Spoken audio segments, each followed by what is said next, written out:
All right. Hello. Welcome to the Ebb and Flow podcast. Today I am visited with Nechama Shusterman, host of a Path Forward podcast, which is all about the Rebbe, the Lubavitcher Rebbe's teachings from his last years in 91 and 92, or Nun Aleph and Nun Beis. I'd love to start to hear a little bit about yourself and what inspired you to get into starting this podcast. I'll say even for myself, I heard about it. I was at a friend of mine's in-laws for Shabbos and we're telling him about my podcast where I merge holistic wellness and Hasidic wisdom. And they were, interested with all that about that and the previous guests I've had on. And they were like, "Oh, you got to talk to Nechama Shusterman." And Baruch Hashem also got in touch with you through one of my previous guests and mentors, Ruth Devorah Wallen. And I started listening to the past few since we were close to Gimel Tammuz, and I listened to the one Yud Beis and Yud Gimel Tammuz. And as a Baal Teshuva and somebody being in yeshiva for a few years now, it's really like I felt so in tune, like re-in tune with my body because my journey into wanting to adopt and take on a Hasidic Orthodox, especially Chabad lifestyle, came as a path through like practicing meditation and all that kind of being more in touch with the body. And then going to yeshiva, it feels like you kind of have to get away from that. So now Mm. hearing this, all kind of hearing your at least the latest episode all about what the Rebbe is talking about like in the last years, which is like I'm like, oh, I really wanted to have learned these before. But anyhow, it really felt like bringing them together. So thank you for that. But Thank you. enough about me and how I came to it. Please share a little bit. Well, thank you for that. And it's always hashgacha pratis when we come to each step as we're supposed to know something. That's when Hashem reveals it to us. So I'll just say it's interesting what you're saying, how you're in yeshiva, like you're a Baal Teshuva, you said, and you were more in the world of healing and tuning with your body. And then as you were getting to Hasidus, it kind of felt like a choice, right? It's like black and white. It's like, okay, that was the world before I was from, and now if I'm gonna take on a Hasidic life, I have to let that all go and Mhm. live more Torah, spiritual, disconnected from the earth, from physical. And it's something that I actually born Chabad, born from. And although I didn't have the language for some of these things that I'm teaching until recent years, I always felt hypocrisy and kind of disjointed and disconnected. I didn't really know what it was, but from very young, I would go to school and I felt frustrated. I felt energetically when there was a teacher who was sharing something but didn't wasn't speaking from their heart or Mm. wasn't like even if I couldn't from a young age, even if I couldn't say like, oh, they're not really living it, they're just preaching it, somehow I couldn't listen if it didn't feel like it was coming from an authentic space. And Mm. then as I got older, I would say like, why are people just quoting and speaking from their head and getting up and saying, oh, the Torah says this and Chassidus says this, and it's not interesting. It's not awakening me, and I would go to Yeah. workshops, I would go to retreats, says different things, and I would look around and say, there's thousands of people here, but there's a disconnect. Like I feel alone in a room with 5,000 people. What's going on? And why aren't these speeches like if we're here and it's Hasidus, it has to be awakening us. We have to be feeling it. Yeah. Um, and I didn't yet feel alive myself. And, I'm saying in the process, but I always felt like something was missing. And I was always searching for that. Um, and yeah, so I relate to that, like the disconnect, right, of the two worlds. And then Baruch Hashem, Hashem put me on a journey where the Yiddishkeit that I had was more disconnected. And with time, like really realizing it wasn't enough because like you could learn about Hashem, you could learn about B'tachon, you could learn about Emunah, but then if you're having an emotional breakdown or whatever, and then it doesn't, the information that you know doesn't actually help you feel happy or regulated, Yeah. there's a disconnect, right? So, No, one I feel that a second. lot. It was, but sometimes just to kind of go on what you're saying, it's not that let's say like in yeshiva, like I still kept it up with like I practiced meditation and that like helped because meditation in general, as I'm sure you might have learn, and especially like what sounds like a lot of the Rebbe is talking about, is that you learn, like what the Tanya talks about, that the mind rules the body, or the heart. So you learn to kind of regulate your emotions and be more in tune with your body. So it's like it's still kept up with that, but at least so the shiva, like the schedule is very like intense, a lot like learning the whole time. And it's like we give such a Torah learning, as you're saying, as also we have like on the highest of pedestals as it is, because it's the wisdom of God himself. So it's like taking a breather from that is like, wait, but this is like the highest of connection. So I'm gonna like take a breather, but that's sometimes, I was once shared that we have to breathe in God outside of the books every now and then. Yes, exactly. It's funny because Chabad actually originates from the Baal Shem Tov. Chabad comes from Hasidus, and the Yeah. Baal Shem Tov started Hasidus, and we know the Baal Shem Tov became the Baal Shem Tov because he was living, breathing, literally like inhaling, exhaling Hashem constantly. And he originates from the forest, right? He was a Yeah. forest boy, like finding Hashem through nature and through being, and like that's where we come from. And yet somehow it's not new, right? Like coming back and finding Hashem in the physical and living with Hashem and breathing Hashem. But I don't know, perhaps it came post-Holocaust, where there was a disconnect. I don't really know. But Chabad also stands for Chachma Bina Das, and we know Das means the integration.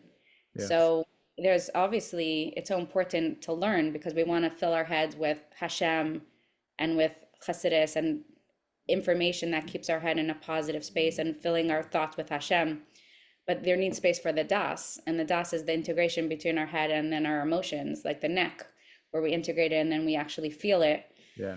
And it's so interesting because there's a movement now, like there's Sha'ar B'tachon. When it got printed in English, it became like very popular, and a lot of Hasidim and others are learning Sha'ar B'tachon, and I think that's beautiful.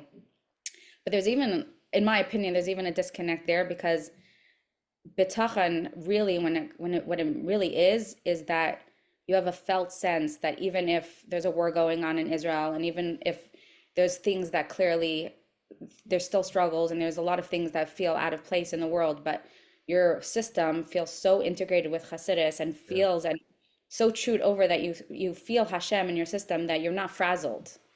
That like the Rebbeim who were taken to jail and there was a gun by them, and it's like, why should I be afraid? That's just a toy. Yeah. Hashem's here. I don't need to be afraid. And we hear these stories and we're like, oh, those are holy tzaddikim. But really living with bitachon is that you chew it over and you integrate what you learn, that it actually impacts your nervous system, your emotions, your day-to-day life. So yeah, That's it's why the really Rebbe said that's why these stories are shared with us, right? Because we too means that if it's shared with us, it means that we're able to achieve that level to some degree. absolutely. I mean, I definitely see a lot in the Nalfin and Beis Sichas, the Rebbe says, inviting us all to start doing the tzaddik avodah, where he says, Skafia and the Beinoni avodah was for Gullus, and it's true. And it's not. It doesn't mean when I say when it was for Gullus, it means that that's over, where we no longer like Torah exists forever, but it's Yeah. holds on. It's a ladder, and at a certain point, we get to a point where the tzaddik avodah, the Rebbe says, we're all tzaddikim, and we all have a spark of Maisha inside of us, and the spark of Mashiach, meaning that it's time now that we access that ability to really access that true bitachon, where we're really feeling Hashem in our system and become one with Wow. Hashem. Wow, that's so interesting. I'm so the only what's the word? Kind of upfront experience I've had with the latest discourses and sichas is like what is they have it in English, like the Devar Malchus, right? Mm.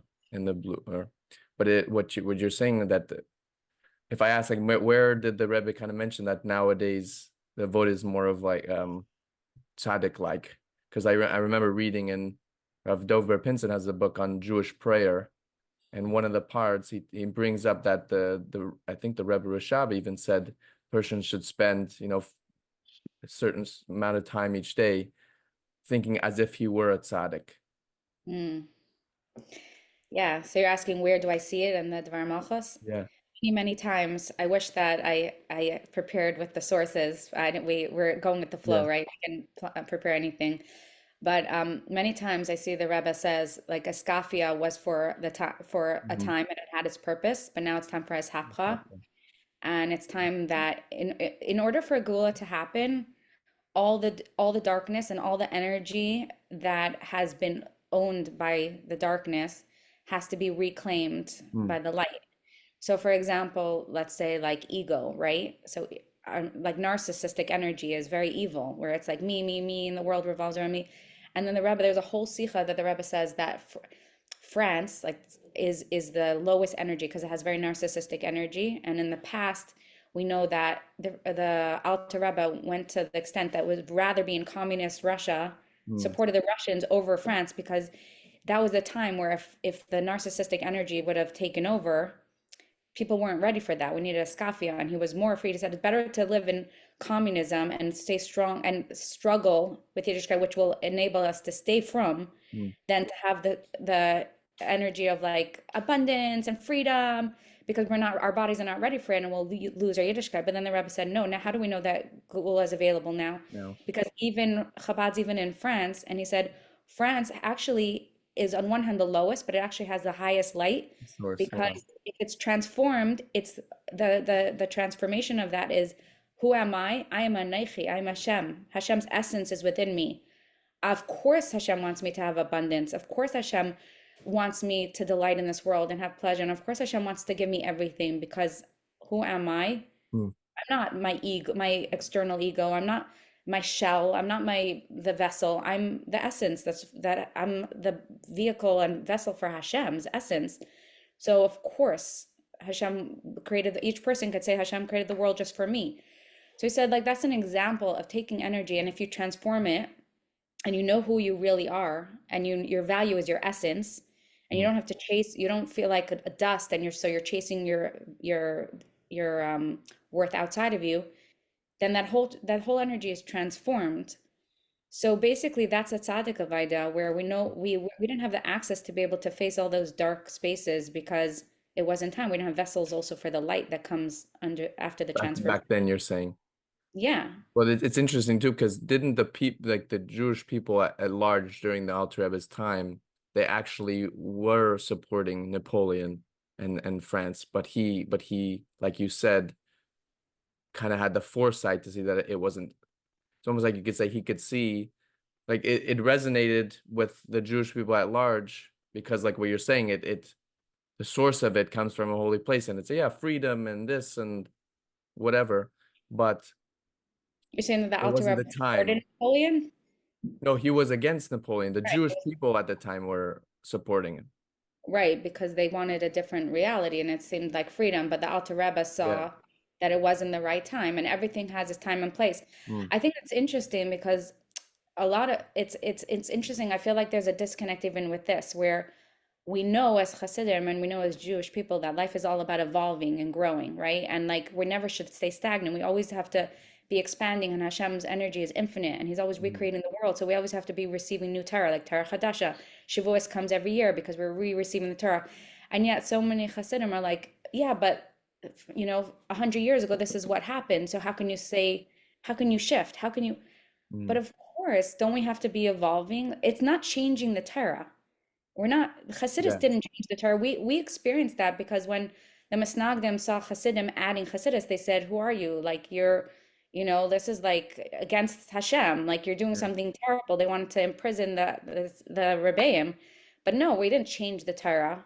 It's time for more. It's time to expand. It's time to get closer to Hashem's essence. Hmm. So it's the same thing. It's like, it's not that we're changing, it's that we have to realize that our bodies are changing, the world is shifting, and we're getting closer and closer and closer to Gula. So, I mean, in my opinion, based on seeing the Rabbi Sichas and what I'm experiencing, Gula is here, it's available.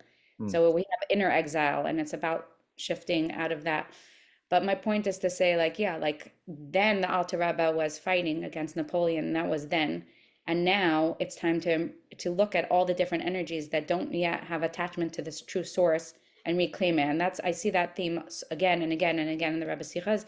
And just to make sure to loop back to answer your question fully, Yeah. the Rebbe also says that we're all tzaddikim, and every single one of us are Kohanim. And the Gula is about every single home is a part of the third base of Mikdash, and every woman especially, or the Kayin Gadol in their homes, but everyone that we're Kohanim in our homes. Mm. And that means like getting up and really being a vessel for Hashem. A Kayin would go wash, put on their clothes and wash their hands and feet, and they're here. They're a humble servant for Hashem. They don't decide their agenda. They're here in the base of Mikdash. And ultimately, that's what the work that we need to do. And the Rebbe says it's now. And if he says if you don't feel like a tzaddik, it's time to shed whatever's blocking you because it's Mm. there. It's Yeah, beautiful too. Like I remember just that last part that you shared, and in your latest class, also somebody, by the way, I texted you this, but it's also beautiful how the group of women in your class like bounce off ideas I love as like a man listening. It helps, and I also wanted to have this conversation because it sounds like a lot of what the Rebbe was teaching, and you were mentioning that the tool that we learned from Shabbos, and then entering into the time of Mashiach is all about receivership. So it's almost like it's helping us men get more into our hearts.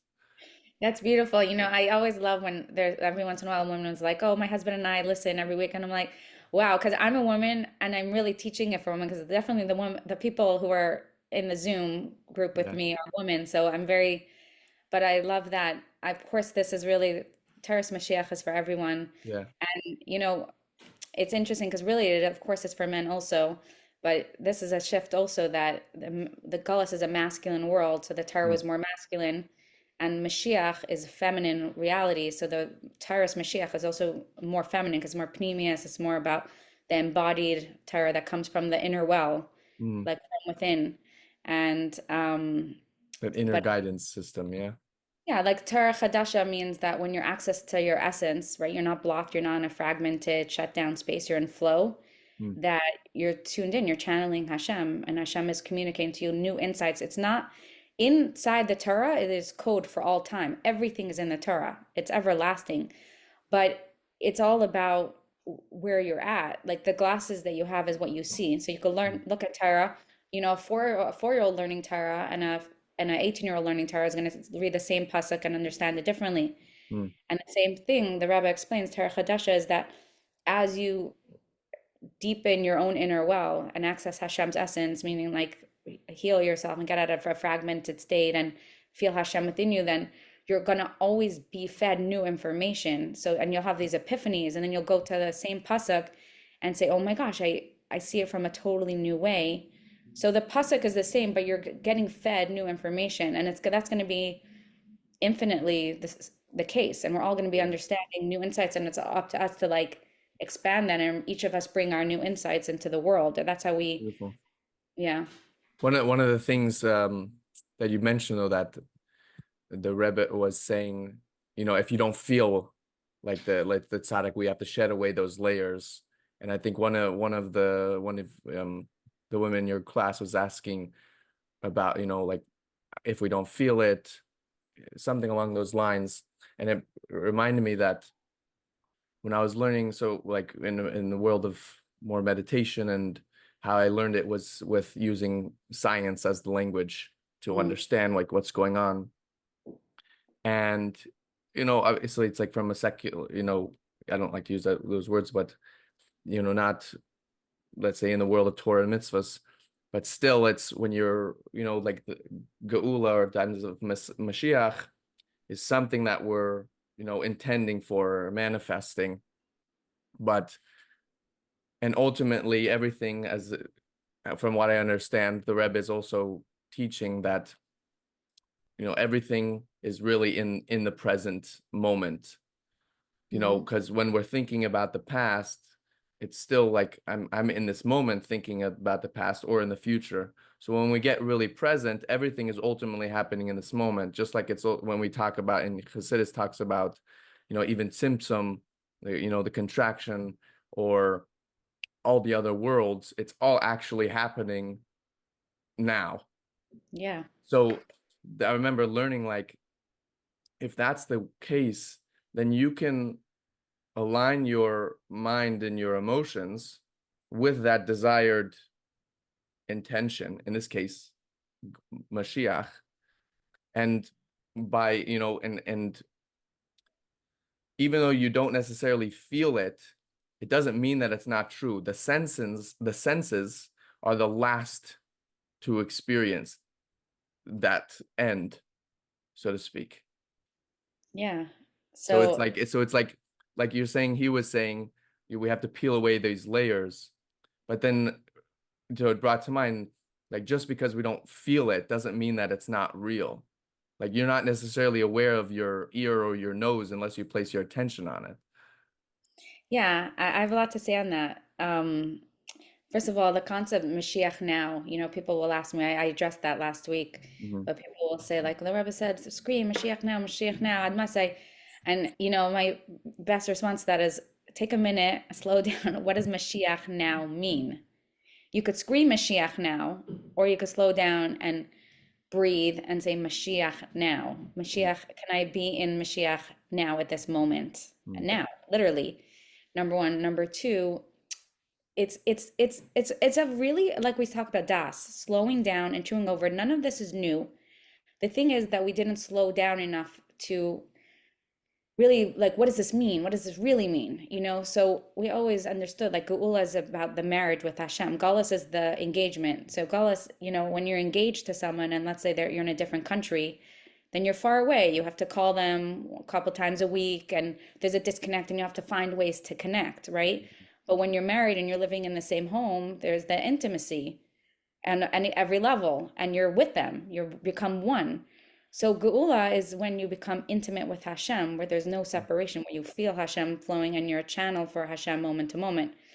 So it starts with, even if you don't feel it, but at this moment, if I can get out of my ruminating, out of my head, out of control, out of trying to figure out my life, and in this moment say, what does Hashem want from me at this moment? And now, initially, when it's a paradigm shift. So in the beginning, when we're very used to the Gullus way of, like, Hashem's very far, Hashem's very disconnected, I'm a victim to my circumstances. I want to trust Hashem, but I don't know if I really could because he's far away. He's in heaven somewhere, like a Moses on a cloud. So, like, I'm controlling my life.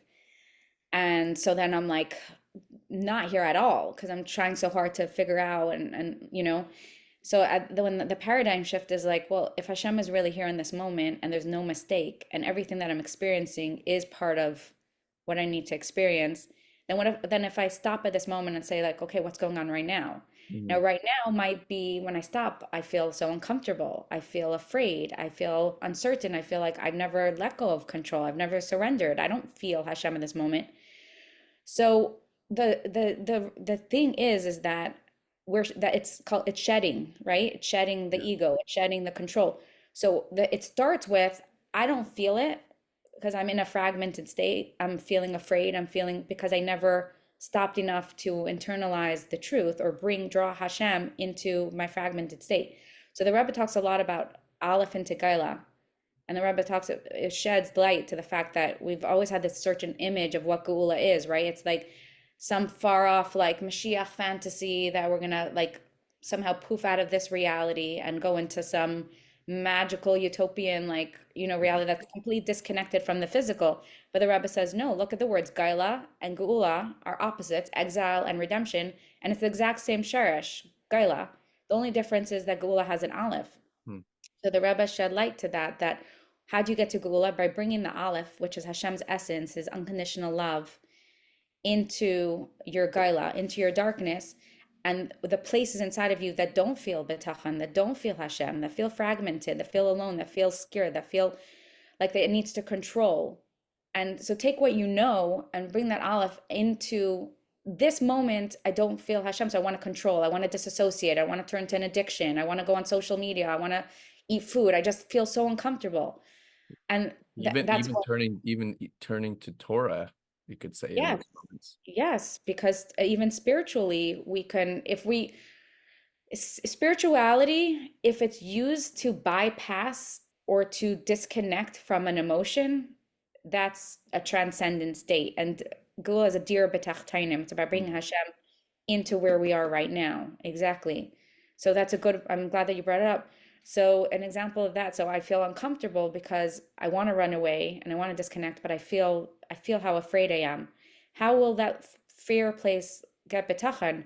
By what we know, like being the adult to that, inner child, that place that's scared, and like bring Hashem into that Gula, into that place of disconnect, and slowly, slowly, slowly bring Hashem into that inner world, into the places that don't feel it. And it's like introducing Hashem, like, oh, here's Hashem, he's your husband, he's taking care of you. Like, could you trust him with money? Could you trust him with your safety? Can you trust him with security? Could you trust him with love? Can you Mm. give him the reins? And we can't do it like in 1 second, but each gaila that comes up in the moment when we don't feel gula, if we bring ourselves Hashem's unconditional love, we're building on the marriage more and more and more and more until our inner system eventually feels safe, feels loved, feels Hashem's flow, and that's when we can eventually give over the reins, and that's when you start living Geula. Beautiful. How do you think, based on what you've learned from the talks or the discourses, that sometimes we have those, speaking from for myself, I suppose, hopefully other people can have this experience as well, but especially being in yeshiva, and being in yeshiva, it's very important to speak to a mashpia, and not just in yeshiva, but in general, to have a mashpia. The Rebbe talked about that a lot. Sometimes we have those feelings, and it's a little bit challenging to decipher if it's that nudge from the soul or the Yetzer Hara. And so I have experience. Let's say you go to the mashpia and you mention this, like you're feeling like a sense like, man, I really want to breathe, or I don't want to go to class today. And it's not necessarily coming from a place of Yetzer Hara, but they're often want to just quickly go to, oh, that's to the Yetzer Hara. Right. So it's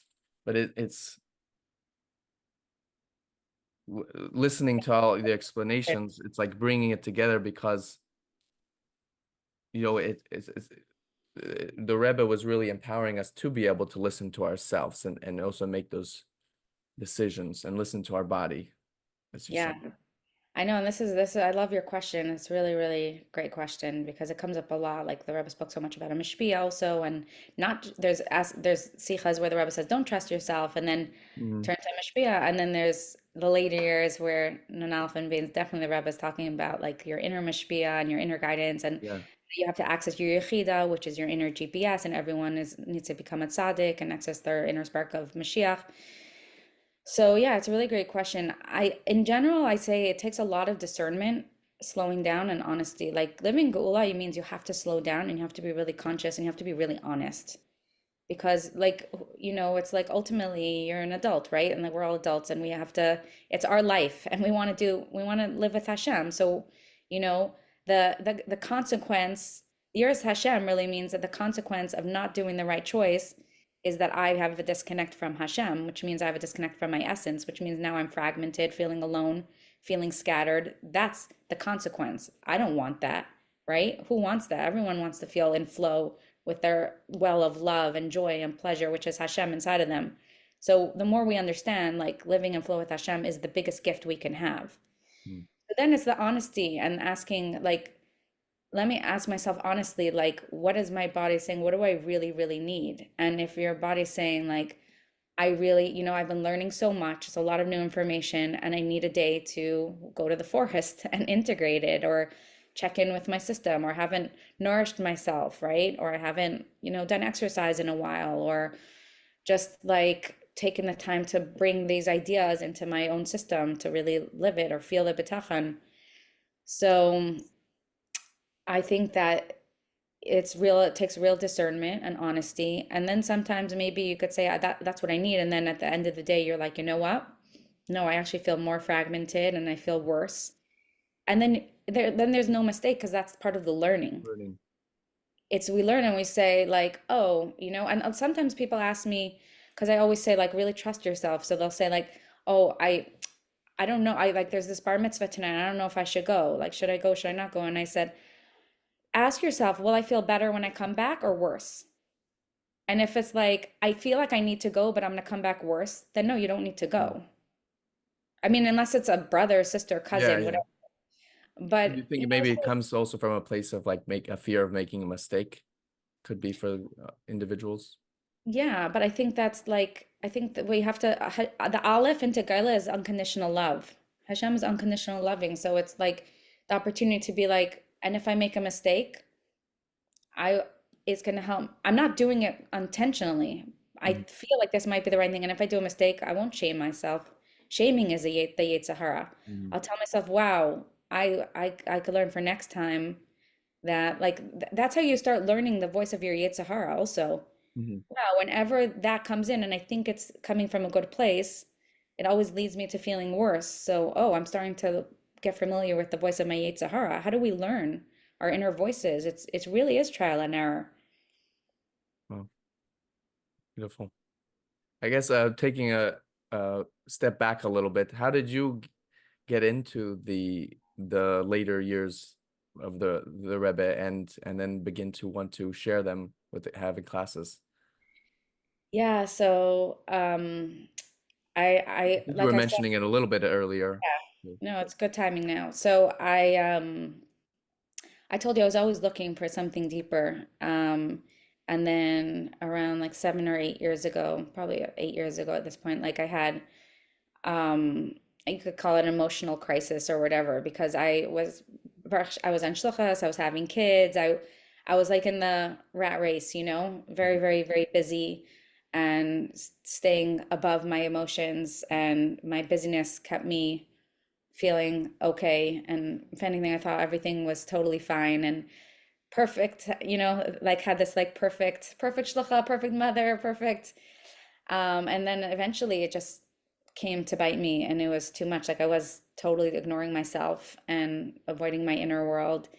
And after my fifth baby, like it all came up and I had to face it. And it was a crisis for me because I was so busy and so disconnected and my ego was like, it was a real ego death for me because it was like, how can it, I was the one like giving advice to everyone else, thought I had my life together. And I was like, oh my gosh, and what's going on? And it was hard because that means I had to let go of work, and that was scary for me to face myself. But ultimately, it put me on a journey, a very deep journey. And at a certain point, I realized like there's something so much deeper. There's like a deeper reality to the whole world. And that 8 years ago, I didn't understand. I wasn't connected to the concept of Gula yet. It was still Mashiach was a very like thing I learned as a kid, but like didn't really believe in. Um, it was just more like this consciousness of like, wow, there's like the external reality, and then there's something so much deeper. And I started journaling a lot and writing and like just asking a lot, like Hashem, searching. And then about halfway, like around 4 years ago, I started like hearing, I don't know, like Hashem guided me to different people who were either learning or teaching the Dvar Malchus.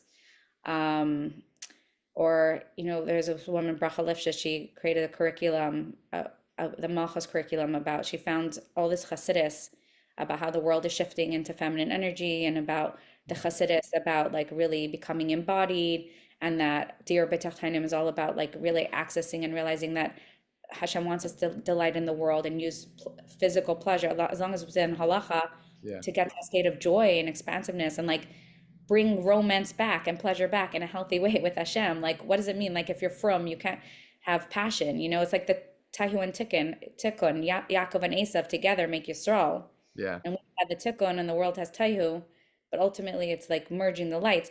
So, like, she was the first one actually that I learned the Hasidus to what I was experiencing. Mm. And it was like, whoa, there's this little emoji where your brain's falling out. Like I had that kind of experience. Like I'm like, this is all in Hasidus what I'm experiencing, and it was like matched to everything that I was felt Wow. so alone with. But I was like in my internal, like having my own internal paradigm shift, like very alone.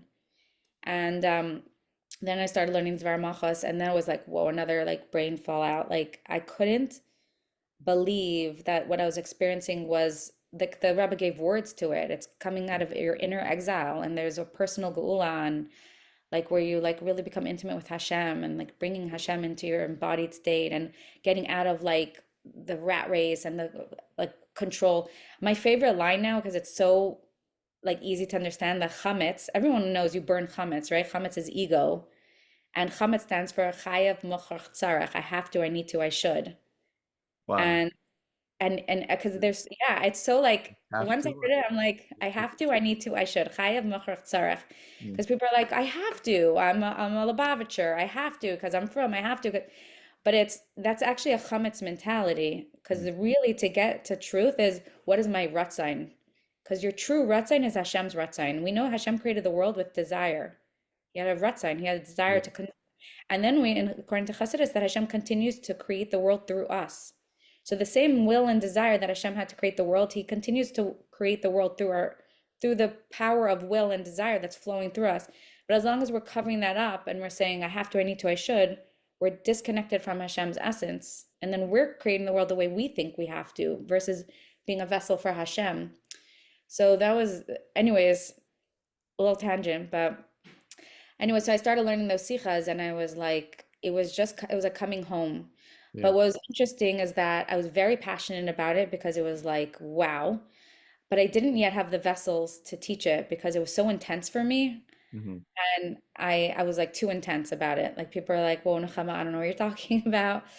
And then I went through another process where I like did more deep inner work where like really like my nervous system, like really bringing Hashem into like the darkest places that I was still avoiding, even while I was learning the Chassidus.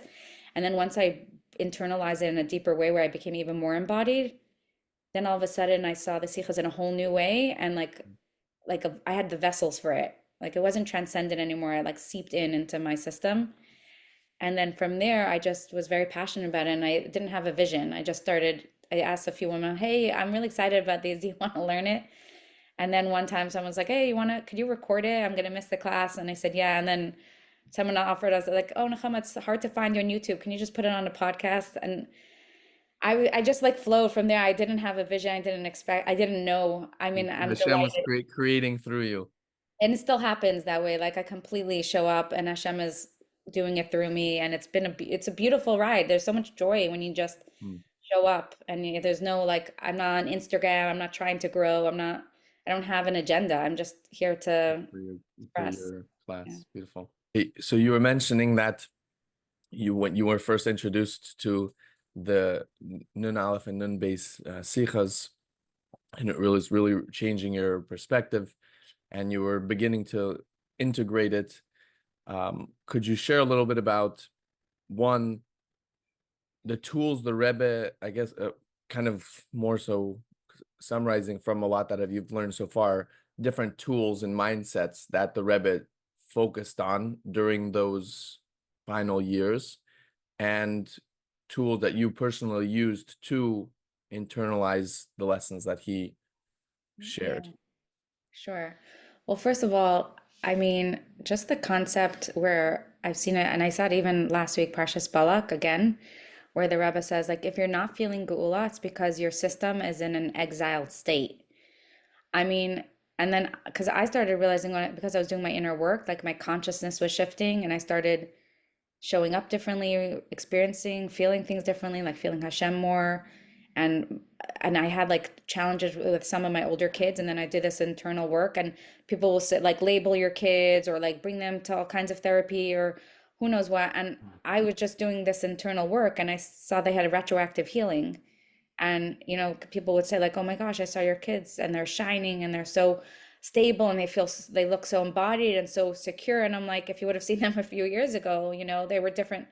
Like, how did that happen? And it was so. It's not enough to just look inside the sikhas. Like when you're living it and you're Mm. experiencing it, and then you see it in the sikhas, it's just like wow. But that big was a big thing that I kept seeing that the Rebbe saying Gula is here, and and then people will say, but I don't feel it, and then the Rebbe says because you're in an exiled state, and then because I realized that I was in a very exiled state, I was very fragmented, I was very Mm. disconnected from myself, I was very shut down, I was full of fear and anxiety. I didn't even know I had anxiety. I had adrenaline. See, some people know they have anxiety. I was a perfectionist and I was adrenaline. I was always working, always in my mind, always had great ideas. I was like, Yeah. a CEO kind of person. So I thought like it was great. I mean, that's really fits into the world. Like you could be like a shining light in the Gullus world, but it's not really. it's not ultimately like, did it really make me happy? Was I living in my truth? No, not at all, you know? Anyway, so like one of my favorite sikhas is Parsha Shlach. I just did it a few weeks ago where, because it's very, there's some sikhas that it's like, feels like an ocean for me. Like I'm like, whoa, there's so many different ideas. And then there's some, I've expressed this before, and some like it feels like a river, like it just has a theme and it just flows. Parsha Shlach is like that, where the Rebbe talks about like the two different sets of Meraglim, the ones from Maisha, and then 40 years later, the two from Yeah. Yeshua. And it's very clear. It's like the differences, like why with the Meraglim from Maisha was there 12, and why with the Yeshua were there two, and why does it say the leaders in the time of Maisha, and why does it say men in the time of Yeshua, and why were the Yeshua was secret, and etc. And then he explains like because the times of Maisha was when we were in a fragmented state. We were still in a Gaullist mentality. We were still only a couple of years from Mitzrayim, and so Mhm. our systems were still didn't have bitachon. Even though we had miracles, it didn't yet permeate us. So we went out of fear, out of control. And even though we saw so many wonderful things, like the Meraglim went and saw so many wonderful things, their system was still so in a traumatized state that they could only see the negative. But then the Rebbe says 40 years after regulating themselves and being in this cocoon with Hashem's love and being soothed, and their systems finally could adapt to like, we're safe, we're okay. Then the Yeshua Meraglim was completely different. They didn't even have to go past Yericha. They just went in, they heard something, they're like, we're good. Like, we totally trust. Like, we don't even need to do this. Mhm. Hashem wants us to go fine. Like, we're making a keli. But there were so many things. And then, like the Rebbe said, why they did it secretly, but the Meraglim, did it with a lot of noise because when you're doing Gula work, it's not about attention, it's not about validation, it's very internal, it's very Mhm. pneumius, it's very your personal relationship with Hashem. So again, that's like a great example because I think it's like more clear cut. Some are mystery, but then like when you just like allow yourself to, like for me, like a lot of times I just read the Sikha and then I meditate and not like consciously meditate, just like Hashem helped reveal to me like what these Sikhas are. And then I'll go through like all these different experiences, emotions, like a Wow. whirlwind. And then I go back a few days later and then I understand them because it's like you almost have to like shed different things every week to be able to receive it, what like the deeper message. But anyways, that's an example, like where let's say I was doing the school of work and it was so hard because I had to let go of my ego, right? And like I wasn't getting validation from anyone. My old me was getting all this validation. Wow, you're like you're so capable and you're so this and you're a mother and you're able to run a company and da da da and you have it all together. And here it's like, what's wrong with you? Like, why are you spending so much time like inward? Like what Yeah. happened to you? And that's like where it's like it's between you and Hashem and saying, no, I feel like this is where Hashem wants me to be, and I'm in the midbar right now. I'm making the shift. So you really have to let go of the ego. And again, like the conscience of the Rebbe said, like everything that happened to the Yidden in the time getting out of Mitzrayim, we're the same neshamas, and the woman of those generation, the woman in the merit of the woman we got out, and the same woman, we're the same woman who are in the merit of us now. We're getting us out and Yeah, seeing thank you. that pleasure. Well, see, the men really also it's understanding, like, this is like it's big work. But we're anyways, we all do our part. Like we have a lot to thank the men for. We're a team Mhm. together. But understanding like, oh, if they didn't have to get in Mitzrayim and walk through the Midbar for 40 years, hopefully it won't take us 40 years. But I mean, we're already 35 years since the Rebbe introduced these ideas. So if you map it like that, like we're pretty far in the game. But But that's actually a really interesting point that it's kind of nearing 40 years, yes, wow, of like him teaching them about this stuff. Hopefully we don't exactly. have to wait. We shouldn't have to wait, that long. Well, we could talk about like what does it mean to even wait, and are we waiting or are we drawing it in? But just to finish this point, like Yeah. for me, realize like, oh, I feel like in the midbar, right? Like I feel between two worlds. Like I'm having a paradigm shift, and I don't really know where I am anymore because the Gullus world is not working for me anymore. But to read these sikhas and to say like, oh, I'm walking through the midbar. I'm in the unknown. Can I be okay? It gave me so much courage because we all know you can't go from Mitzrayim to Eretz Yisrael in one day. You have to walk through the unknown. So Yeah. learning it like that and apply, and then the rabbi saying you have to apply, you have to apply, you have to apply it, gave me so much courage because I'm Mhm. like, this is real. Yeah. Beautiful. So what when the Rebbe was teaching these did he, what tools did he offer with that? Like you were sharing in the class that I listened to, we can learn from Shabbos, but Hmm. even, and you were sharing, how you even practice, just internalizing and talking to Hashem, meditating on it. Did Would he Yeah. give kind of more tools himself, like how to do it, or Yes, he's always, I always see tools. I have to like fresh, I'm thinking thank you for, I mean, I could give the tool from last week, but first of all, the Rebbe talks a lot about learning about Geula. And the Rebbe said last week, not as a skula. Like people think like I have to learn Geula, like check it off the list. You know the same. Okay, I did Matzayim, check. I did my chitas, check, check, check. Like are you even? Do you know what you're doing? So when the Rebbe said this week, like I saw very clearly, the Rebbe's like, learn Geula about Taras Mashiach. Learn about Mashiach and Geula, not as a skula to bring Mashiach to be a good boy, to be a good girl, to like learn it so that your mind can register, your ego can register that we're in a different time, that we're having a paradigm shift, that living Geula, and then the Reb said start so that you could start living it, so that you could draw Geula more and more into your life. Because, for example, like learning these sichas where the Rebbe is saying like this is another, like the Rebbe saying Geula is Yam Shekula Shabbos, that Shabbos, and that means that you have to slow down, you have to be in a space of peace. If you're connecting to Hashem and you're dysregulated, this is a Shavua Sicha where the Rebbe says, if you're dysregulated and you're running, running, running, and you're like, like a chicken without its head on a treadmill and trying to be a good Jew and, run, run, run, that's not living Geula.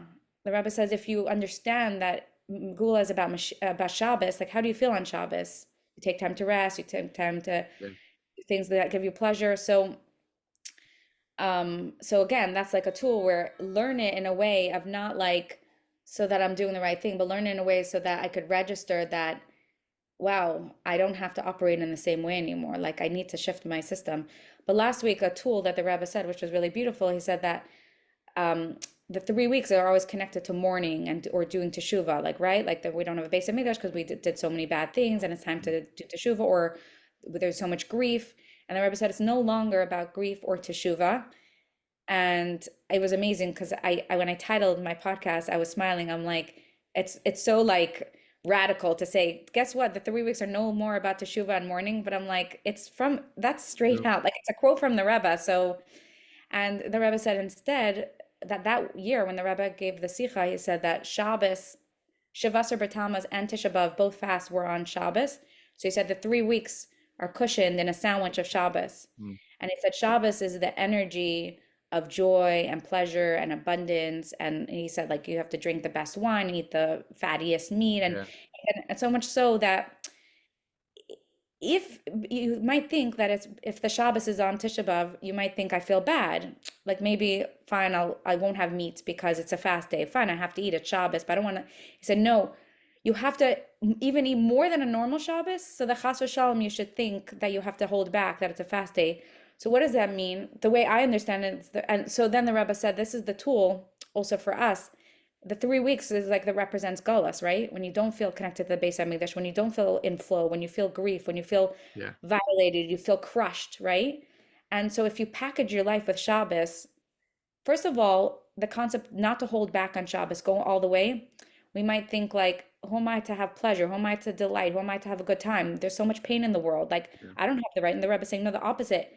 We've had so much gullus. If you go abundance and say, I'm gonna really do everything I can to pack my life with things that give me joy, that's how you override that gullus mentality. mm, And also Shabbos is like the inherent worthiness and love and being in a state of peace and groundedness and being connected to Hashem's essence, not from all the fragmented states. Because we could think, well, the 3 weeks still exist, Gala still exists, there's pain that still exists. How can we be okay? Package your life with Shabbos energy. Every day, fill it with things like inherent worthiness or slowing down, connecting to your essence, which is a not fragmented state, doing things that give you joy and pleasure, being receptive, not controlling your life, saying like, I don't know exactly how that's going to work out. What happens? Like, let's say you worry on Shabbos, right? Like you have a business and then you yeah, worry, oh my gosh, how am I going to make this money? What's going to happen? But Shabbos tells you if you let go and you just be in peace, then the solution will come. yeah, Don't make it come. So what does that mean also in your life? I'm so worried. I don't know how to solve this. My child needs a shidduch, or I need more money in this, or my business. Shabbos Mot reminds you, what if I don't need to figure it out? If Hashem wants this particular thing to happen now, or wants me to succeed in this, He will give me all the tools. I'm just a Mhm. vessel for Him. Or What if I can even just, going also to what you were mentioning earlier, that we're it already is now. We living with Mashiach means that my child already has the shidduch. My business already right, have the solution. I just maybe I feel still in that Gula state. So let me just get push those thoughts away. right, well, push, see, that's, yeah, Not yes, but push, not push, but more like, and comfort. don't It's kind of, entertain those. so I would say, just to Mhm. differentiate, there's a very the Gula way is the third path, and it's very very nuanced. It's like that little, like the road right in between. Fine line, the fine So the split fine line, hair. yeah, because there's been two ways that we've been dealing with negative thoughts. There's either get stuck in it and ruminate and Yeah, I'm such a failure and I'm never going to be okay and life's terrible, like the victim dark state, or yeah. spiritual bypassing. Don't think about it, don't know, it's fine. Good, it's all good. And both actually are extreme. One is disassociating spiritually, and one is getting stuck in the darkness. The Rebbe introduces the Geula path, which is the third path, which is really this fine line, this beautiful path in between, which is about not ignoring the negative and not getting stuck in it. It's about soothing, bringing Hashem into the negative thoughts. So, for example, if I have a thought of, oh my gosh, how am I going to get parnassa? And I'm so scared, and how is it going to work out? Don't just tell yourself it's going to be okay. That's neglecting. That's like spiritual Yeah. bypassing. And don't get stuck there. Bring Shabbos to that place and say, I know you feel scared. I know you don't know how it's going to work out. Can you imagine like being the child in Hashem's embrace and Hashem holding you and saying, can you receive from me? Can you trust that money is in abundance, that there's no limit? The Mm. same way there's enough rain, and the same way there's enough love, and the same way there's enough beds for everyone to have to go to sleep. I know there's homeless people, but like really there's should be enough for everybody. But like money is the same thing. It's like, so we have to like like be that nurturing Hashem, like bring the nurturing parent, like bringing Hashem into that wounded, fearful space inside of us and reassuring, I know you feel scared, but it's the same thing. I just, like a parent with a child, if a child feels scared, you can like get all anxious with the child, or you can tell the child, get over it, it's fine, move on. Or Mm. you could take the child on your lap and say, I see you feel scared. And I understand, you feel scared at dark. You feel like there's going to be ghosts jumping out of your bed. Like, I'm here with you. I'm holding you. You're okay. I love you. You're soothed. Like, notice it, but give them the soothing and comfort so that they can have the comfort to get through life. And that's really the third path. It's so nice you mentioned that. Often in my meditations will visualize like sitting in like my inner child, comforting that. And it's Completely. like the older the man, you whatever, it's like, you right now is wants to study or do this, but the body, the inner child just doesn't want to hear it. So it's like you're saying, like, just, well, actually just brought to mind a dream that I had last night with my nephew. Anyhow, because I was like holding my nephew, my first nephew, and we were like having a conversation, and he's too young to have like a real conversation, but I was like thinking about it this whole day, but Wow. it seems really related because, quote unquote, should be doing something at this time, Hmm. at least after all that repetition of making it a set seder. That's why also, I hope I don't get on too many tangents, but like you're saying, Parsha Shlach, it was also resonated a lot with me, more so on the question on how could the spies make that quote unquote mistake. I wrote like a whole blog about it, how the word meraglim has the shorish regel, which means it can also, which shares the same shorish as, I think, hisragel, which is like a habit. So I was Mm, thinking that the spies just beautiful. got so habituated to godliness that you were mentioning also that it was like the fear of it being entering, but also just so much love, so much of like they couldn't, it was in their bodies. They were so used to, so habituated to just godliness that going into the world is like they couldn't do it then. But Yeah. anyhow, so I was saying it, yeah, it's sometimes we just want to play and get into that flow. Yeah. I actually just thought of another amazing tool. It just popped in my head Right. from the Rebbe. That was wow, Parshas Vayetze. That the Rebbe talks about like there's different phases, right? And again, Avram, Yitzchak, and Yaakov, it's not just forefathers that like not only like do we look at them and wow, but as role models and how we have to journey through our own life. And Avram represents the first level of leaving Haran, like leaving our head, leaving the first level of who we think we need to be, fitting into society, like our first image, Mhm. and being willing to be like, well, maybe there's something deeper, like walking towards Eretz Yisrael. And then Yitzchak is digging the wells. It represents like that digging phase of like, wait, who am I really? Like, wait, maybe I'm more than what my mother decided or my father decided, or, the people in my life or my professors or whatever. And so it's like this deeper work. But then there's always, and I really resonate with this because I share my journey on my podcast, actually, my story of these different phases. And then you think you're okay, like you've arrived. But then there's a certain, but then Yaakov has to go back to Haran, go back to the trauma, go back to the pain. And now that he has more light from Avram and Yitzchak, he's more embodied, more connected, has more love from Hashem. He's able to go back and finish off where Abraham left off and bring that light to the darkness, Mm. to the pain, and elevate it and transform it. And that's why he is able to have 12 Shvatim who are all holy and tzaddikim, even in the darkness, because it's completely transformed. And Beautiful. the Rebbe said something so amazing, but here's the tool. The Rebbe said when he went to lie down, and he has the dream of the ladder, right? Yeah. And he's sitting like lying on where the Harabias is.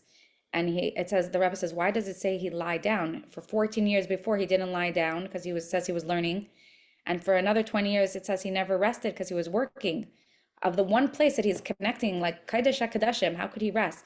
And the Rebbe says it was a metaphor that he lied down to ground, that he knew he was about to face some really heavy challenges. And Charan is also Vayichar Af, the Rebbe says, is wrath, like facing your anger and you're facing your gullus wounds and your anger of maybe you had violations in your life or you had things in your life that like are full of like, it's Hashem's anger inside of you, by the way. Like when you face your anger, it's like the injustice of things Mm. that shouldn't have happened. Like, how could my Shekhinah have been treated that way? How could Hashem's essence, like, I shouldn't have been.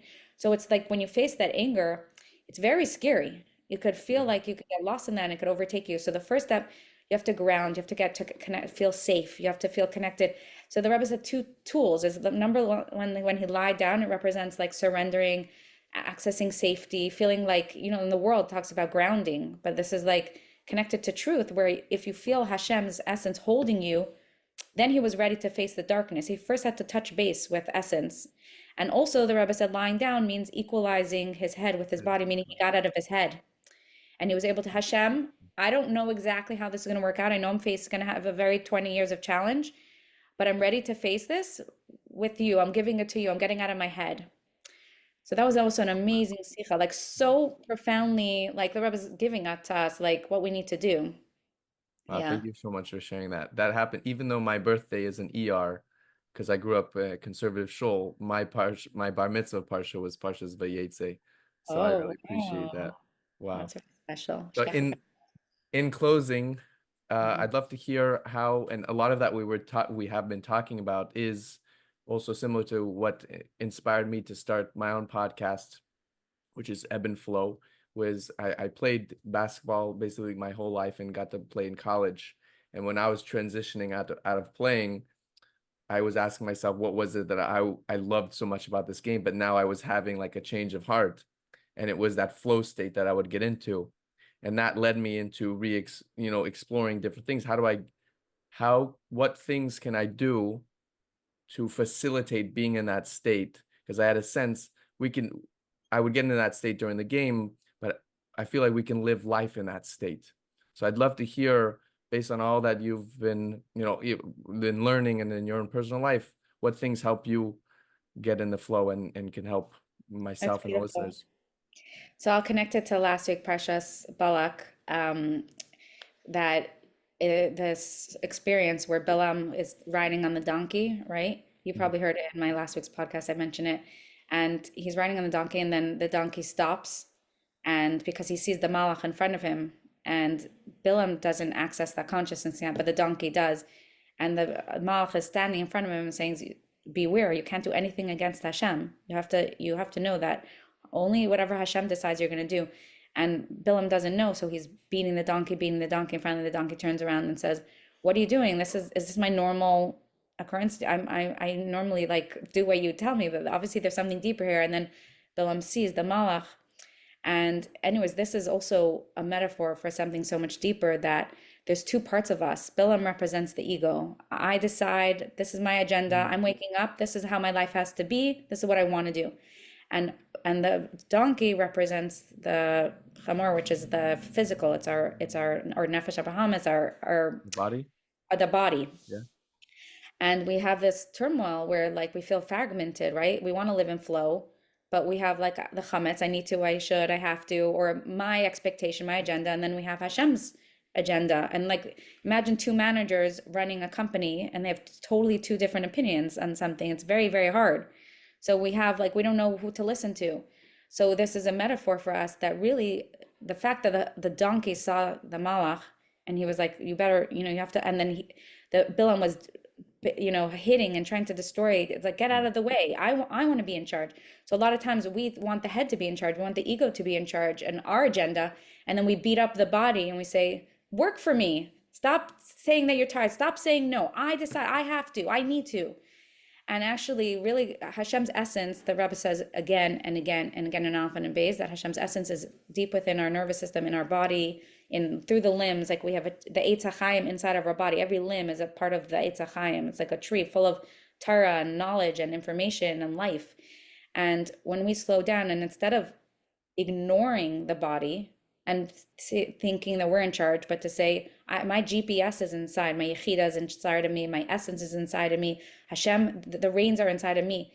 And if my body's saying no, I'm not going to beat up my body and go against my body. I'm going to surrender and say, what are you saying? What is the truth here? Yeah. What is Hashem trying to tell me?